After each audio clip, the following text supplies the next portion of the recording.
So yes, thank you for taking time out to talk about Suitable Flesh. This obviously it originally was on the festival circuit last year, and it sort of came out around October time, but actors were quite rightly striking at the time, so Yeah. there wasn't the ability to talk about it, which I think is a shame because it's such a good project. For you as an actor, how did you get involved with Suitable Flesh, and what was it about this one that kind of stood out as something that you wanted to get involved with? Well, the director, Joe Lynch, me and Joe worked on Creep Show together. And Joe knew that I had worked with Stuart Gordon in the Masters of Horror. So he knew I was in the horror world. I was a little bit of a horror geek. And he wanted to make this movie, that was kind of like a homage to Stuart Gordon. And he told me he was all excited. He was like, "We're changing the roles." So H.P. Lovecraft was the original writer of the story, and he was like, "But what we're gonna do is we're gonna make the protagonist female, and it's gonna be Heather Graham." So basically, Jonathan, you're gonna be the housewife. And I just the way that they pitched it to me, I was like, yeah, we're swapping, roles, stuff that I used to do in acting class, and I just thought, man, this could be a lot of fun. Yeah, and it definitely is that. And you're right. It's H.P. Lovecraft's The Thing on the Doorstep is the source material. It's set sort of Victorian era. It's about two male protagonists, but this is very much about a woman's experience, and it's set in the modern times. How do you think that sort of modern update and gender switch sort of helps the story? Because I think it works really well. Well, I think it's because it's Heather. I think that not every actress could pull it off, and in her unique way, she is able to handle the comedy of the craziness of body swapping, and that's the fun part of it to me, is that it's funny, it's campy, it's like it's over the top. um it just reminded me of the older films that Stewart made, Reanimator, and those films where like it's almost like this campiness to the horror. Even when you cut off a head, you're like, oh my god, and with a bunch of other people, you're laughing. In a theater full of people that are into this kind of filmmaking and this style of horror, they're like, yes, push the envelope. There's not many other films, I think, where you can see somebody get horrifically run over and be, both applauding and laughing hysterically. So it's not a sort of serious po-faced horror. It is one that wants the audience to have a lot of fun with it too. Yes, exactly. And you mentioned that you'd worked with Stuart Gordon before. This film very much is a love letter to Stuart. Yeah. I think pretty much everybody involved, either in front or behind the camera, has some sort of connection to him. So that must have been quite a nice experience when you were all sort of making it together, knowing that you had this kind of, this thread tying you all together in a way. Yeah, it was really the way that they were looking at how they were to make the movie, and Joe Lynch being such an aficionado. Like I remember being, I don't know if it was a podcast or a show. I think it was on his show because we were on stage. But Joe's had this show about making movies. Like he is an aficionado. And so everything that he did with the film was really, we loved every part of it. And I don't see that with a lot of filmmakers nowadays. So I just enjoyed his transitions.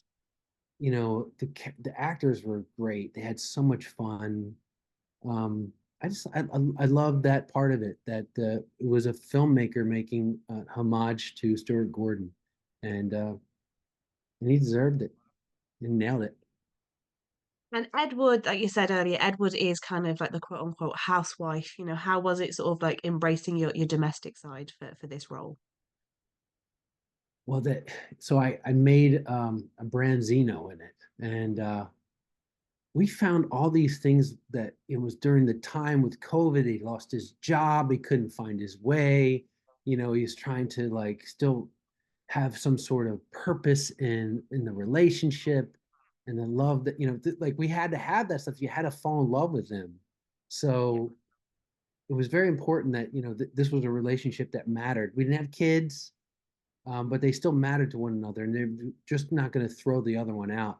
So that it was the pull was the drama was there, the sadness and the heartbreak. And so when she transitions into the other person and it's like they're cheating on each other, but they're not, those erotic moments were some of the most fun I've ever had. And I know it's Heather, and I've known Heather.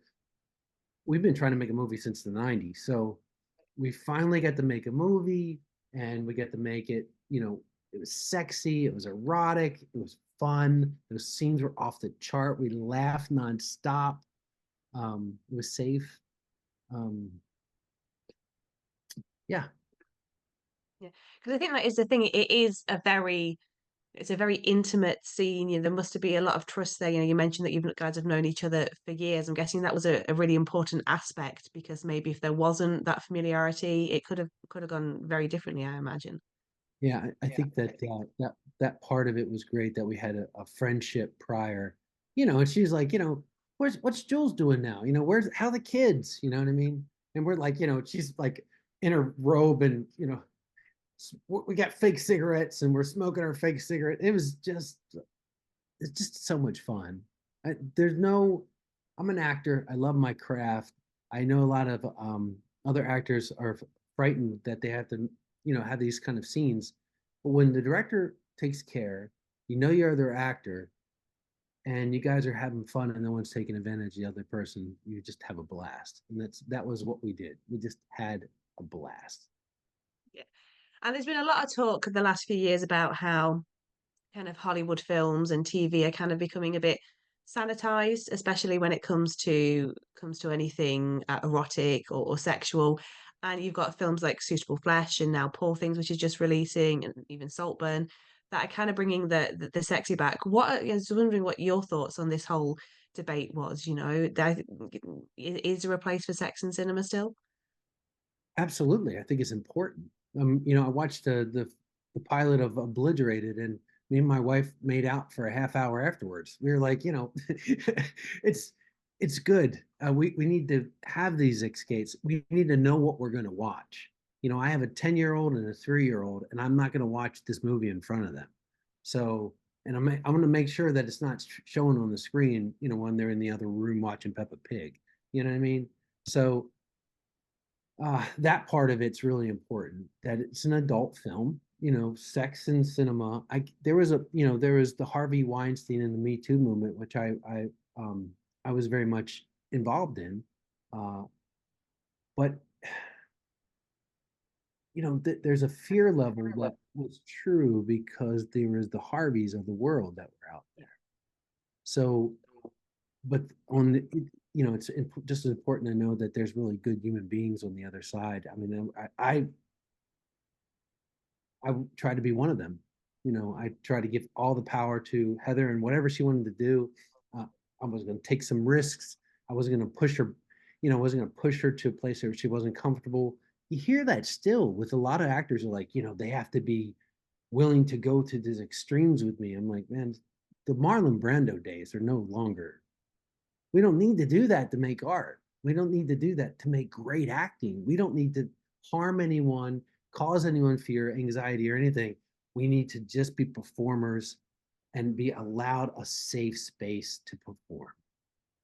Yeah, definitely. I can completely agree with agree with what you're saying. I think it's also important that these films and these scenes are out there for people to consume in a healthy way because what is the alternative if we're not seeing sex in films like this? Where are people getting that information from? It's not necessarily going to be the best source. So I think films So like this, true.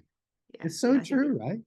yeah, it's important that you have these films that, especially for those just kind of finding their way like teenagers and whatnot. It's important to see something outside of you know you know adult entertainment, which maybe might not be particularly safe depending on what they're watching and accessing.